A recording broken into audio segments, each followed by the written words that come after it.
Hoje o nosso bate-papo é com Luiz Fernando Freitas Camargo, professor universitário, geógrafo, doutor em educação pela USP, trabalha há mais de 30 anos com formação de professores. Ele atualmente é diretor-geral do campus avançado de São Miguel Paulista, do Instituto Federal de São Paulo. Um salve para as câmeras, professor Luiz. Então, Hélio, tudo bem? Na verdade, eu agradeço muito a possibilidade de participar aí com você desse bate-papo, que eu acho fundamental, não só do ponto de vista do Instituto Federal, mas também das atividades que você desenvolve aí no seu cotidiano, seja no Sindicato dos Químicos, seja na Câmara dos Vereadores. Mas assim, você está com quantos alunos lá no campus hoje? Atualmente, 396, vou chamar de 400. Tá bom, 400.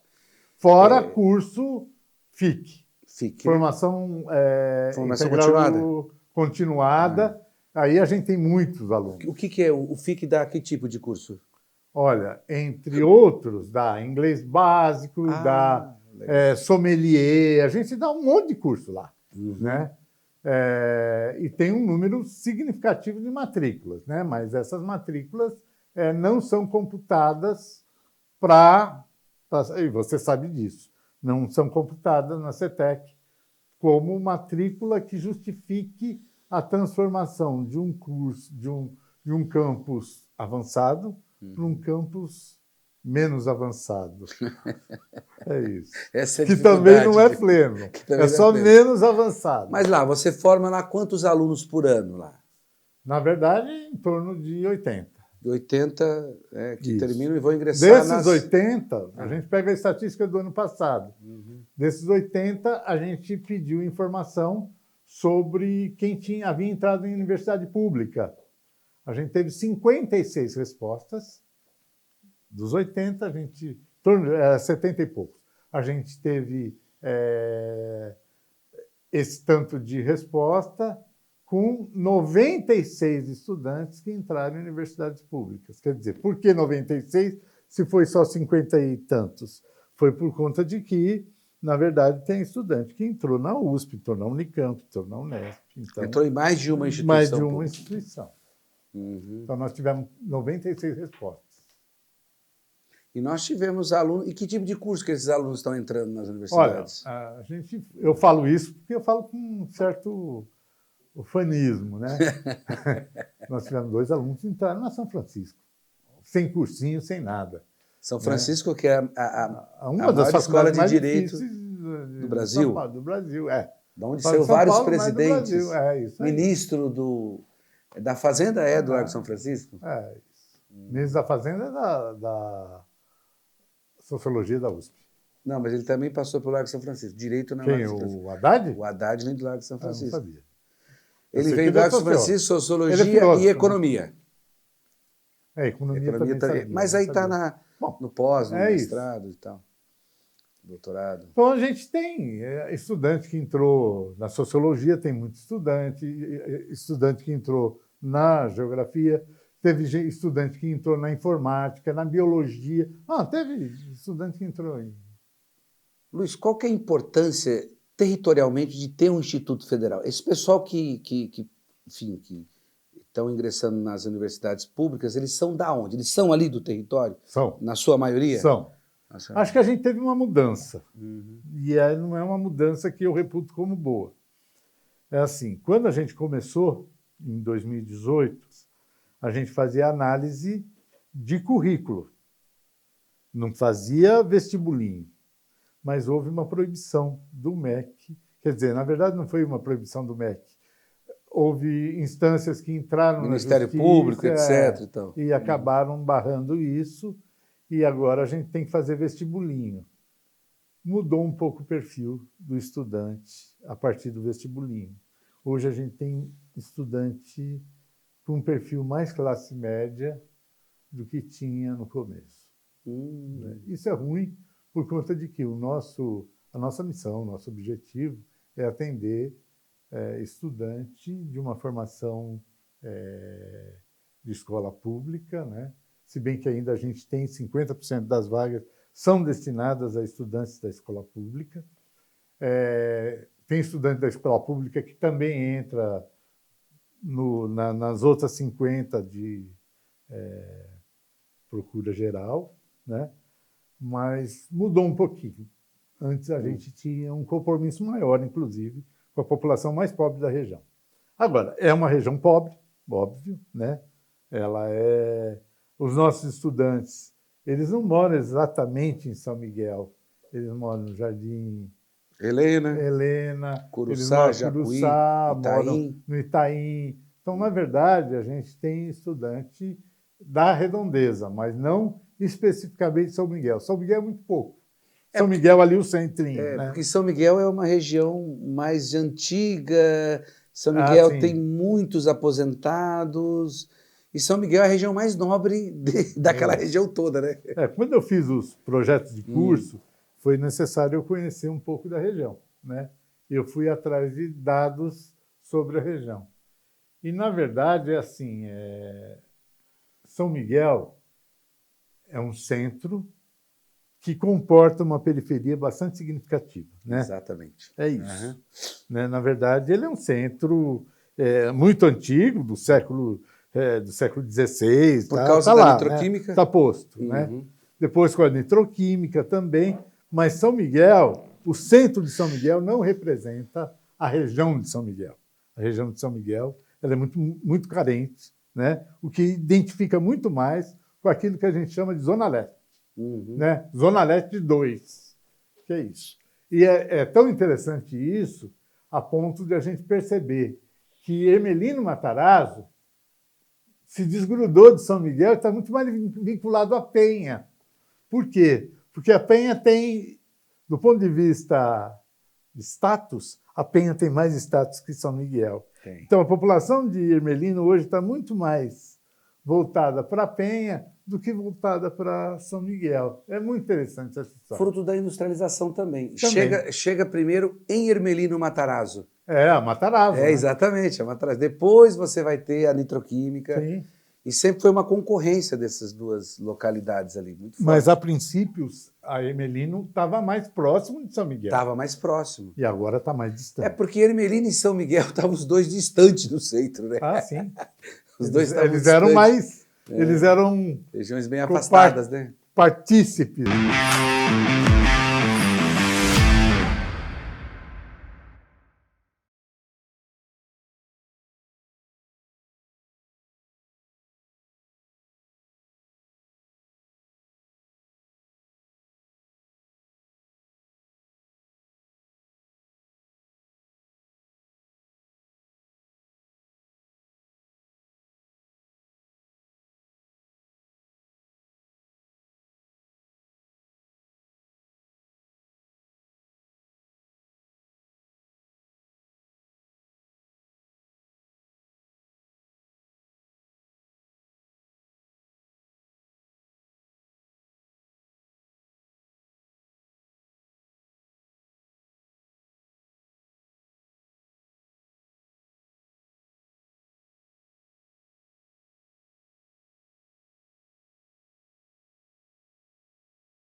Falou do sucesso dos alunos formados lá no Instituto Federal de São Miguel Paulista. Há uma proposta que esse campus, né, ele venha ter os cursos de graduação, venha dobrar o seu efetivo de professores e também de administração. Isso aí está em curso, né? Isso aí não está... Então, Hélio, e aí, na verdade, assim, acho que eu tenho que colocar isso aqui, que a gente está numa batalha difícil, né? Batalha complicada, e que a gente conta com a participação de parlamentares. E a pessoa que tem mais nos apoiado aqui, com certeza, é o Hélio, né? O Hélio nos apoia desde 2018, ainda como representante do Sindicato dos Químicos, né? Depois, como parlamentar, é uma pessoa que tem nos apoiado integralmente na busca dessa transição, né? De a gente sair da condição de campus avançado para um outro tipo de campus que ainda não é pleno, mas um campus mais adequado para a incorporação de novos cursos. Então, a gente conta, de fato, com o apoio, né, dos parlamentares, de modo geral, e conta, de fato, com a intervenção do Hélio nesse processo, né? A gente teve em Brasília, agora com o Boulos, como candidato aí para a Prefeitura de São Paulo, né? E, na verdade, isso foi importante. Não sei se a gente vai colher frutos disso, mas se a gente não colhe frutos neste momento, necessariamente a gente tem condições de chegar às instâncias da CETEC, né? A partir dos parlamentares, porque nós, enquanto docentes, não chegamos. Bom, foi aprovado 2 campos naquela lote de 100, 2 institutos em São Paulo, um no Jardim Ângela e o outro ali na cidade de Tiradentes, né? Fora a Universidade Federal ali da Jacú-Pêssego, ali no antigo prédio da Gazarra, que, enfim, vai ser uma universidade gigantesca, né? Sim.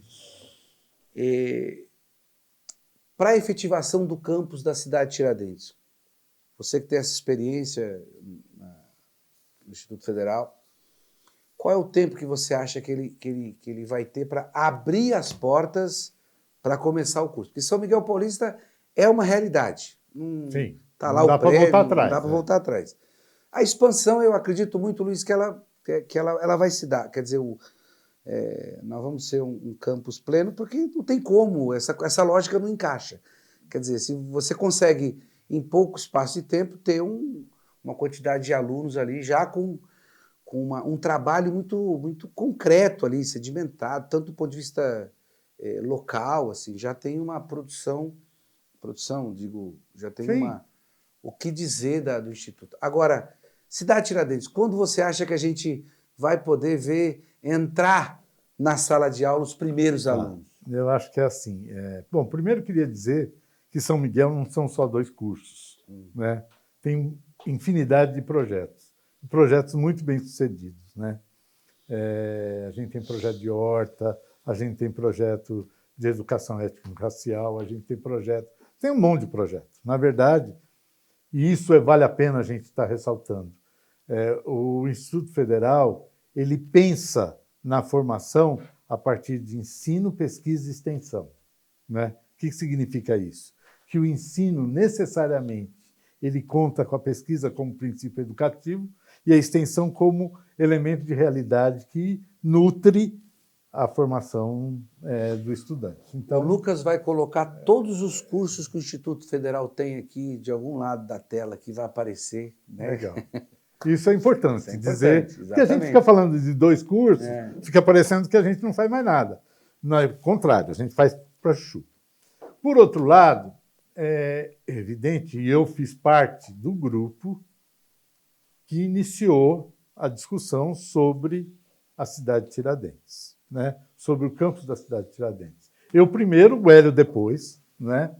E a gente, claro, a Zona Leste é uma das cidades mais povoadas, quiçá, do Brasil, né? Na verdade, próximo de 2 milhões de habitantes, a Zona Leste 2. Então, precisa necessariamente de outros institutos, de outras instituições educacionais. Agora, para a cidade de Tiradentes funcionar, necessariamente você tem que ter outras parcerias além do governo federal, né? Você tem que ter a prefeitura fornecendo terreno, né? Você tem que ter código de vaga que não tem para poder destinar professores e servidores. Então, no fundo, Hélio, eu acredito que a gente ainda tem uns 2 anos sem curso na cidade de Tiradentes, né? Vai rolar a Cidade Tiradentes? Acho que vai rolar, mas ainda está precisando de algumas providências que não estão ainda à disposição. Eu acho, por exemplo, não adianta, eu sei que os propositores ali estão entendendo que a gente pode abrir um Instituto Federal ainda no Centro Cultural, né, enquanto não se constrói o prédio, né? Mas parece que isso está difícil, principalmente também porque não tem servidor para poder atuar, né? Então, fica complicado isso. Veja, mesmo que a gente prospere, São Miguel, que a gente prospere para 40-26, isso não significa que nós vamos ter 40 docentes, 26 servidores administrativos e pedagógicos. Por quê? Porque, na verdade, não existe código de vaga. Se não existe código de vaga, não tem como contratar. O que é código de vagas, Luiz? É assim, vou dar o exemplo de São Miguel. São 20 professores. Então, você tem que ter 20 códigos de vaga para professores. Quem fornece isso é o Ministério do Planejamento, não é o Ministério da Educação. O Ministério do Planejamento que está lá na Fazenda.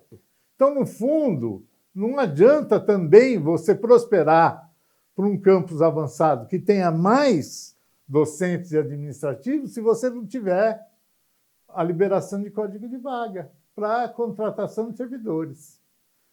Né? Então, por exemplo, abrir o campus Cidade Tiradentes não assegura necessariamente que ele vai funcionar, né, em função de que não existe código de vaga para poder suprir a necessidade desse novo campus. E esse código de vagas que está lá no planejamento, ele é fruto, quer dizer, para você ocupar lá, você tem que ter feito o concurso público dos professores. Então, isso tem? O planejamento libera, aí você faz o concurso. Ah, tem que fazer o concurso primeiro. Depois de liberado, você faz o concurso. Ah, tá. É isso. Uhum. Então, não tem como. Perfeito. É isso. Bom, nós falamos sobre isso. Você falou sobre essa questão do apoio parlamentar, que você participou da Frente Parlamentar em Defesa dos Institutos Federais e também da Universidade, a Unifesp ali da Jacopêssego. A gente tendo isso aí daqui a alguns anos, Luiz, isso em pleno funcionamento, vamos colocar aí um universo de 5 anos, se a gente não tiver retrocesso, né? Porque tem esse problema de nós passamos 4 anos aí sem ter nenhum Instituto Federal novo, sem ampliar. Isso é importante falar também, né?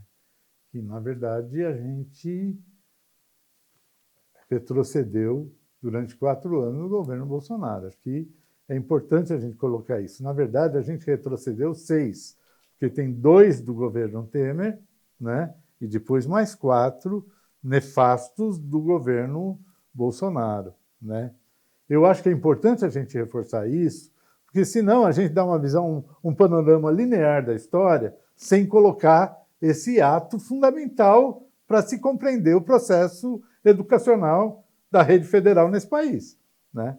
Então, na verdade, é assim, nós tivemos 6 anos de retrocesso, sendo que 4 foram assustadoramente nefastos. O que é retrocesso para o nosso telespectador entender? Você está falando lá. O Instituto Federal, na época do FHC, o Cefet, teve expansão ou não? Teve abertura de mais novos? Teve dificuldades, vamos dizer assim. No governo Lula, há um boom nisso, como o Lula adora falar por aí? Teve, na verdade, assim. Se a gente prosperou no governo Lula, né? Quer dizer, o Instituto Federal, ele de 3 unidades, no caso de São Paulo, ele caminhou para mais de 27 no governo Lula, né? Na primeira gestão do governo Lula. Depois no governo Dilma também. Então a gente chega a 30 e tantos já no final do governo Dilma. Depois aí estanca. Você tem o golpe do Temer e o Bolsonaro. O que aconteceu? Aí estanca não mesmo. Não tem nenhum mais? Aqui em São Paulo eles não abrem mais nenhum? Não, nenhum. Na verdade, o que a gente conseguiu a gente era centro de referência, a gente conseguiu, em São Miguel, transformar em campus, mas já era centro de referência por uma determinação, inclusive, do próprio governo Lula. Eu me lembro da sua procura nesse período aí mais difícil da história dos institutos federais, por emendas parlamentares para poder existir o campus. Como é que foi isso? Então, na verdade, é assim. Bom, falando do governo Bolsonaro, a gente teve que você perguntou o que é retrocesso. Retrocesso é você... Para o Bolsonaro, os institutos federais eram uma iniciativa do governo Lula e, portanto, precisava ser extirpado. As escolas cívico-militares foi a tentativa de substituir os institutos federais. É que a gente teve uma reação significativa e conseguiu reverter essa história. Tinha também um outro projeto, que eu não estou lembrado do nome, que também tinha a ideia de substituir os institutos federais. Os institutos federais foram rechaçados do governo Bolsonaro, né? Foram, sei lá, né? E aí, as verbas, para vocês terem uma ideia, a gente hoje está com verba no mesmo valor de 2017. Então, no governo Bolsonaro, as verbas elas eram pífias. Nem sei se é elegante da minha parte, mas é assim. Nós temos 500 mil para tocar o campus durante um ano. Se não fossem as emendas parlamentares, a gente não sobreviveria. E mais, se não fosse também um acordo com a prefeitura, feito lá pelo Haddad, de que ele paga água, luz, vigilância e limpeza. Se a gente tivesse que pagar água, luz, vigilância e limpeza, só isso daria os tais 500 mil que a gente tem. Não teria outra ação senão essa, né? E a gente tem alguns compromissos com o estudante. Um dos compromissos é pagar bolsa, né, para atividades de projetos e alimentação. Então, a gente dá alimentação. Dá para todos? Não dá para dar para todos. Mas como o curso é integral, no dia que o estudante dobra de período, a gente dá alimentação para ele, né? E é uma alimentação de boa qualidade. Também não adianta dar uma alimentação vagabunda. Então, no fundo, é assim, a gente só sobrevive em função de emendas parlamentares. Esse ano mesmo, a gente teve 700 mil de emenda parlamentar e 500 mil de orçamento. Que tal? Você falou uma coisa importante aí sobre dar o suporte para o aluno continuar no curso. Quando eu fiz o curso de aprendizagem no Senai, eu era funcionário de uma empresa, recebia meio salário mínimo e tinha as condições para se manter na escola, né? Que era muito importante. E a evasão nossa era baixa lá, né? Nossa também. A de vocês, como é que é? A nossa evasão é mínima, né? Na verdade, o estudante que vai embora, ele vai embora geralmente em função de que ele arrumou um emprego, ele precisa cuidar a família precisa dele e ele não tem condições de ter esse curso integrado. Então, ele vai embora. Mas é muito baixa. Pra vocês terem uma ideia, a turma que se formou ano passado teve 6.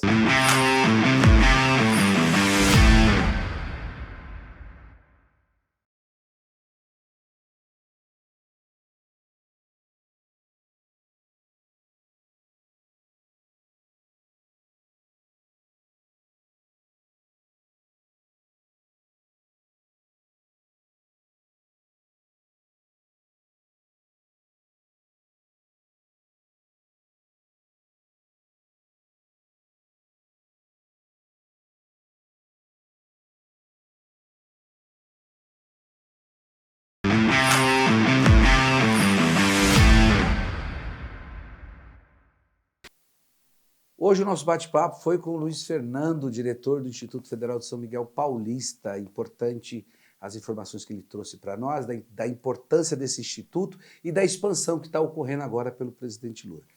Bom, queria agradecer ao vereador Hélio, né, por essa possibilidade de estar falando sobre os institutos federais de um modo geral e, particularmente, sobre o campus avançado de São Miguel Paulista.